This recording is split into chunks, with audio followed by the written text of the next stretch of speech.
ఒక మహిళ నేలలో ఒక విత్తనం నాటింది. ఆ విత్తనం మీద ఒక ప్రత్యేకమైన ద్రవాన్ని పోసింది. క్షణంలోనే ఆ విత్తనం నుంచి ఒక మొక్క బయటకొచ్చింది.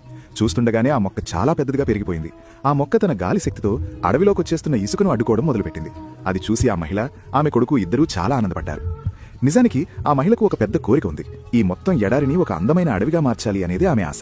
కానీ ఎక్కువ ఎండ, ఇసుక కారణంగా ఆమె పెంచిన గడ్డి అంతా ఎండిపోయి చనిపోతూ ఉండేది. ఆమె ఎండిపోయిన గడ్డిని నేల మీద పడేసిన వెంటనే ఆమె కొడుకు ఆ గడ్డిని తీసుకున్నాడు. తర్వాత ఆ మహిళ తన కొడుకుని తీసుకుని పైకప్పు మీదకి వెళ్ళింది. ఎందుకంటే అక్కడే ఆ ద్రవాన్నిచ్చే మొక్క ఉంది. ఆ మొక్క ద్రవంతోనే ఆమె ఎడారిని అడవిగా మార్చాలని అనుకుంది. పైకి వెళ్లి ఆ మొక్కను వంచి ఒక సీసాలో ఆ ద్రవాన్ని నింపసాగింది. కిందకి వెళ్లేటప్పుడు తన కొడుకుతో, "నువ్వు ఇక్కడే ఉండు, నేను ఇప్పుడే వచ్చేస్తాను" అని చెప్పి వెళ్ళింది. ఆమె వెళ్లిన తర్వాత ఆ బాలుడు ఆ ఎండిపోయిన గడ్డిని బ్రతికించాలనుకున్నాడు.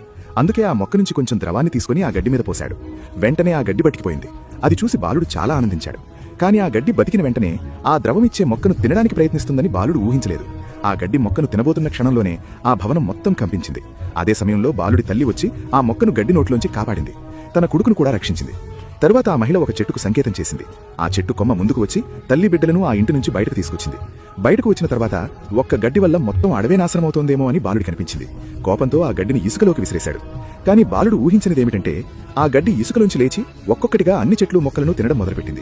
చిన్న చెట్ల నుంచి పెద్ద చెట్ల వరకు తింటూ పోతూ ఆ గడ్డి పరిమాణం కూడా మరింత పెద్దదవుతూ పోయింది.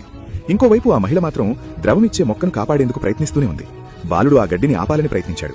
కానీ ఆ గడ్డి శక్తి ముందు అతడు ఏమీ చేయలేకపోయాడు. చివరికి మహిళ దగ్గర మిగిలిన కొద్దిపాటి ద్రవాన్ని ఆ మొక్క మీద పోసింది. బహుశా మొక్క బాగుపడుతుందేమో అన్న ఆశతో. కానీ చివరికి ఆమె నిరాశ చెందింది. ఇదే సమయంలో తుఫాను మధ్యలో బాలుడు ఆ గడ్డితోనే పోరాడాలని సిద్ధమయ్యాడు. అప్పుడు అతడి చూపు తన తల్లి నాటిన చెట్టుపై పడింది. ఆ చెట్టు కూడా తన గాలి శక్తితో ఆ గడ్డిని అడ్డుకునేందుకు ప్రయత్నిస్తోంది. అప్పుడు బాలుడికి ఒక ఆలోచన వచ్చింది. అతడు ఆ చెట్టు దగ్గరికి వెళ్లి ఒక ఆకుని తీసుకుని ఆ గడ్డి నోట్లో వేశాడు. వెంటనే అతడు అనుకున్నట్టుగానే జరిగింది.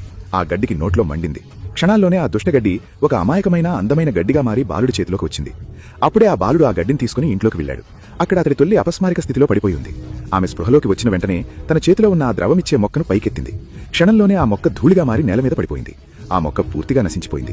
ఇక ఆమె చేయగలిగింది ఏడవడం తప్ప మరేమీ లేదు. ఏడుస్తూనే ఆమె గడ్డిపై చేయి వేసింది. అప్పుడు ఆ గడ్డి నుంచి కూడా ద్రవం ఇచ్చే మొక్కలా ఒక వెలుగు కనిపించింది. అది చూసి ఆ మహిళ ఎంతో ఆనందించింది. వెంటనే బాలుడు పరుగెత్తుకుంటూ వెళ్లి ద్రవమిచ్చే మొక్క ఉన్న అదే చోట ఆ గడ్డిని పెట్టాడు. చూస్తుండగానే ఆ గడ్డి కొంచెం పెద్దదైంది. దానిలోంచి ఒక అద్భుతమైన వెలుగు వెలిసింది. ఆ వెలుగుతో మొత్తం ఎడారి ఒక అందమైన అడవిగా మారిపోయింది. అది చూసి చివరికి ఆ బాలుడు, అతడి తల్లి ఇద్దరూ ఎంతో సంతోషించారు.